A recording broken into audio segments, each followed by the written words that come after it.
शेतकरी कर्जमाफी पुन्हा लांबली। केंद्र सरकारकडून आयकर संदर्भातला डेटा आल्यानंतरच कर्जमाफीला सुरुवात होणार। माहिती येण्यासाठी आणखी 5 ते 6 दिवस लागण्याची शक्यता।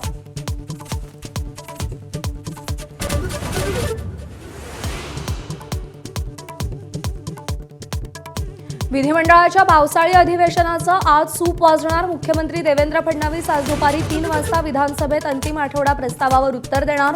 विरोधकांच्या आरोपांवर काय बोलणार याकडे लक्ष। डोंबिवलीत डॉक्टर मारहाण प्रकरणी मुख्य आरोपी नगरसेवक रमेश म्हात्रेला पोलीस ठाण्यात हजर केलं। थोड्याच वेळात म्हात्रेला कल्याण न्यायालयात हजर करणार। पाकिस्तानी गँगस्टर शहजाद भट्टीच्या संपर्कात असलेल्यांवर एटीएसची धाड। महाराष्ट्रात 150हून अधिक ठिकाणी सर्च ऑपरेशन। विदर्भातील 10 तर नाशिकमध्ये 4 ते 5 जणांची चौकशी सुरू। मोशी दुर्घटनेला 2 दिवस उलटूनही लोकप्रतिनिधींची पाठ। पालकमंत्री सुनेत्रा पवार, खासदार अमोल कोल्हे फिरकलेही नाहीत। प्रकाश आंबेडकरांकडून दुर्घटनास्थळाची पाहणी।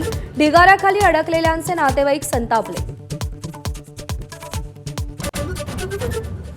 शिंदे पवारांची भेट कॅज्युअल। संजय राऊतांचा गैरसमज झाल्याचं सुप्रिया सुळेंचं स्पष्टीकरण। सगळे खासदार एकत्र, कुणीही नाराज नाही, सुळेंचा दावा।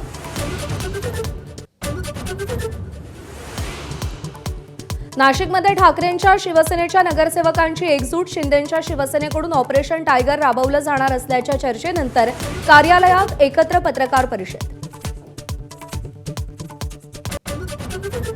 सनदी अधिकारी तुकाराम मुंढेंची निवृत्तीपर्यंत बदली नको। शिवसेनेचे आमदार किशोर पाटलांची विधानसभेत मागणी।